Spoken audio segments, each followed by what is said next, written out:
சேலம் மாமன்ற இயல்பு கூட்டத்தில் அதிமுக கவுன்சிலர் யாதவமூர்த்தியை திமுகவை சேர்ந்த 45வது வார்டு உறுப்பினர் சுஹாசினி கன்னத்தில் அறைந்ததால் அவர் தடுமாறி கீழே விழுந்திருக்கிறார். இதைத் தொடர்ந்து மாமன்ற கூட்டத்தில் திமுக அதிமுக கவுன்சிலர்களுக்கு இடையே கடும் மோதல் மற்றும் கைகலப்பு ஏற்பட்ட காணொளி இணையத்தில் வைரலாகி வருகிறது.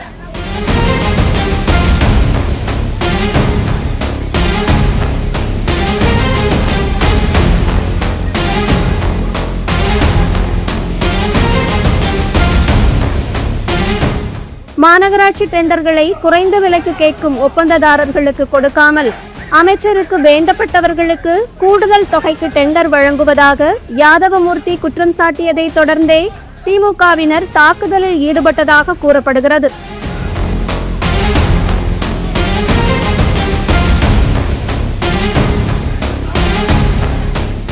இந்த அமளி காரணமாக மேயர் ராமச்சந்திரன், ஆணையாளர் இளங்கோவன் ஆகியோர் கூட்டத்தை பாதியில் நிறுத்திவிட்டு வெளியேறி உள்ளனர்.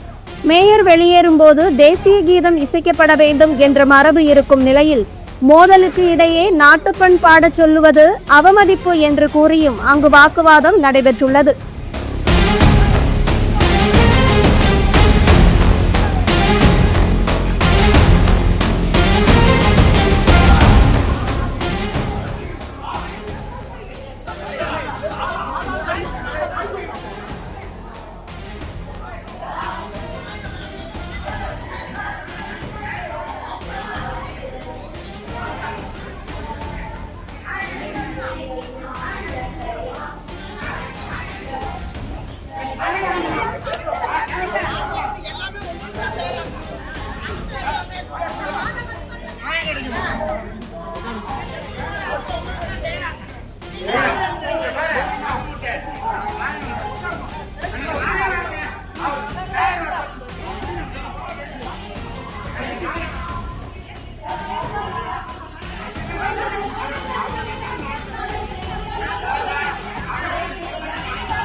திமுக கவுன்சிலர் சுஹாசினி தாக்கியதால் உடல்நலம் பாதிக்கப்பட்டதாக கூறி யாதவமூர்த்தி சேலம் அரசு மருத்துவமனையில் சிகிச்சைக்காக சேர்ந்திருப்பதும் குறிப்பிடத்தக்கது.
தங்கள் குறைகளை யாருமே சுட்டிக்காட்டக்கூடாது என்று திமுக நினைக்கிறதா?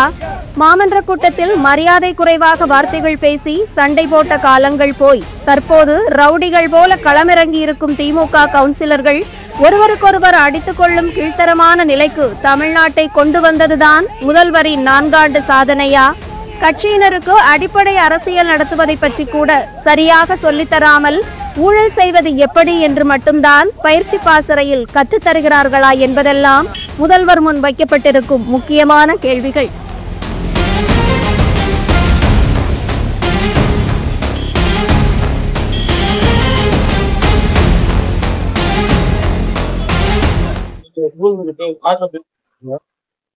அதுக்கப்புறம் L1 ஒப்பந்ததாரருக்கு ஏன் நீங்க கூப்பிட்டாங்க? நீங்க இந்த மாதிரி அமைச்சரோட ஆதரவோட இந்த ஒப்பந்தங்கள் எல்லாம் கொடுக்குறீங்களான்னு கேட்கும்போது அந்த 47வது டிவிஷன் கவுன்சிலர் 45வது டிவிஷன் கவுன்சிலர் வந்து வலுக்கட்டாயமா இன்னும் கன்னத்துல அராஜக பணிகள் 34, 35 இன்னும் நிறைய கவுன்சிலர்களை கூட்டிக்கிட்டு தடாத வார்த்தைகளை பேசிக்கிட்டு அடிக்கிறதுக்கு முன் வந்து இங்க கன்னத்துல ஓய்வு அடிச்சிருக்கிறாங்க. நியாயம் கிடைக்கிற வரைக்கும் இந்த இடத்த விட்டு போறதுக்கு இருக்கிறோம். அனைத்து இந்திய அண்ணா திராவிட முன்னேற்ற கழகத்தினுடைய கவுன்சிலர்கள் நாங்க 7 பேர் இருக்கிறோம். 3 பெண்கள் இருக்கிறாங்க. நாங்க எப்படி நடந்துக்கிறோங்கிற முறை உங்களுக்கு தெரியும். இந்த மாநகராட்சியில இருக்கக்கூடிய அவலங்களை எதிர்த்துக் கொள்கின்ற ஒரே இயக்கமாக எதிர்கட்சியின் குரலாக அனைத்து இந்திய அண்ணா திராவிட முன்னேற்ற கழகத்தின் சார்பில் நாங்க தான் உச்சிக்கிறோம். அவ்வளவு அளவுக்கு இந்த மாநகராட்சியில கரெக்ஷன் அதிக அளவுல நடந்துகிட்டு இருக்குது. பிளானிங் பிரிவுல இவ்வளவு தவறான ஒரு அப்ரூவல் வழங்குறாங்க. அதற்கு கோடிக்கணக்கில் லட்சக்கணக்கில் பணங்களை அவங்க வாங்குறாங்கிறத முறையோட ஆதாரங்களை எடுத்துக்காட்டி பேசுறோம். இதையெல்லாம் பொறுத்து கொள்ள முடியாத இந்த திமுக மாமன்ற உறுப்பினர் சில பேரு திட்டமிட்டு தாக்குதல் முயற்சியில ஈடுபடுறாங்க. அவர்கள் மீது உரிய நடவடிக்கை எடுக்கிற வரைக்கும் இந்த மன்றத்தை விட்டு வெளியேறுவதில்லை என முடிவெடுக்கப்பட்டு நீங்க உட்கார்ந்து எங்களுக்கு சரியான நீதி கிடைக்கணும்.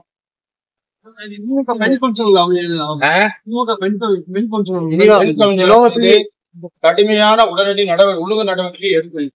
ஒரு மன்றத்துல ஒரு சக மாமன்ற உறுப்பினர் அவங்க ஒரு எதிர்கட்சி தலைவர்னு முறை கூட இல்லாம அவங்க சீட்டை விட்டு என்னுடைய சீட்டுக்கு வந்து என்னைய தள்ளி விட்டு கண்டத்துல ஓங்கி அறையக்கூடிய ஒரு சூழ்நிலையை நிர்பந்தத்தை உருவாக்கி இருக்கிறாங்க.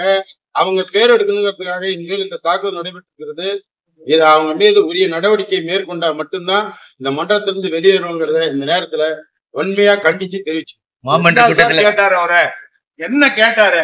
கான்ட்ராக்ட்ல வந்து லோ கொடுத்திருக்கிற 10% எபோவ் கொடுத்திருக்கிறத விட லோ கொடுத்திருக்கிற கான்ட்ராக்டுக்காருக்கு கொடுக்காத யார் அந்த தம்பி, யார் அந்த சார், அதை தொடர்ந்து இந்த மாநகராட்சியில யார் அந்த காமராஜ்? இந்த மாநகராட்சிக்கும் இந்த காமராஜுக்கு என்ன சம்பந்தம் இருக்குது? இந்த மாநகராட்சிக்கும் காமராஜுக்கும் என்ன சம்பந்தம் இருக்குது? இந்த மாநகராட்சியை வந்து மேயர் நடத்துறாரா இல்ல காமராஜ் என்ற தனி நபர் நடத்துறாரா?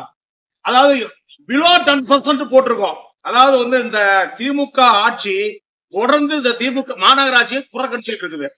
₹1 கூட மானிய கோரிக்கையில, சட்டப்பேரவை மானிய கோரிக்கையில ₹1 கூட இந்த மாநகராட்சிக்கு கொடுக்கல. தூரிப்பட்டில எல்லா மாநகராட்சிக்கும் 100 கோடி 150 கோடி வந்திருக்குது. ஆனா இங்க 12 கோடி ரூபாய் மட்டுமே வந்திருக்குது. அதே மாதிரி எஸ்எப்சியில வந்து ஒரு 10 கோடி ரூபாய் வந்திருக்குது. இது ரெண்டுமே முறையாக டெண்டர் போடப்பட்டது. முறையாக டெண்டர் என்ன சார், யாருக்கு கம்மியா போடுறாங்க அவங்களுக்கு கொடுக்குறோம். கம்மியா போட்டிருக்கிறவங்களுக்கு கொடுக்காத எந்த காரணத்துக்கு வந்து இந்த டெண்டரை தள்ளுபடி செய்றீங்க? இதை வந்து நானாவது இப்ப உங்களுக்கு பேட்டி கொடுக்கும் பொழுது யார் அந்த தம்பி, யார் அந்த சார், யார் அந்த காமராஜ் சொல்றேன். முறையாக ஒரு வார்த்தை கூட தவறு இல்லாமல் எதிர்கட்சி தலைவர் பேசி என்றார். அதற்கு முறையாக மேயர் பதில் சொல்ல வேண்டும். அல்லது நீங்க சத்தம் கூட போடுங்க. என்ன சார் ஒரு பொம்பளை ரவுடியா இருந்தம்மா எங்க கேட்கறதுக்கு ஆள் இல்லையா? உடனே வந்து பெல் அடிச்சு மேயர் வந்து இதுக்கு ஒரு தீர்வு காணாத எந்திரிச்சு வெளியே போயிட்டாருன்னா சார் சாகர வரைக்கும் இதுக்கு தீர்வு கிடைக்கலன்னா இங்கதான் சார் இருப்போம். அடுத்து எந்த விதமான மன்றத்துடைய அனுமதி இல்லாத எப்படி போலீஸ் வச்சு அப்புறப்படுத்த முயற்சி செய்றீங்க? மன்றத்துக்குள்ள போலீஸ் வரலாமா? சொல்லுங்க சார். நீங்க எத்தனையோ வந்து நீங்க நிருபர்கள்லாம், பத்திரிகையாளர்கள்லாம், ஊடகங்கள்லாம் எத்தனையோ வந்து பார்த்திருப்பீங்க. மன்றத்துக்குள்ள போலீஸ் மேயருடைய அனுமதி இல்லாத வர முடியுமா? அப்படியே வந்துருந்தா மேயர் அனுமதி கொடுக்கலாமா? என்ன சார் நாங்களாம் வந்து ஆம்பளைங்க இல்லையா? அப்படின்னா என்ன அர்த்தத்துல அந்த மௌனம் பண்ணிட்டு இருக்குது?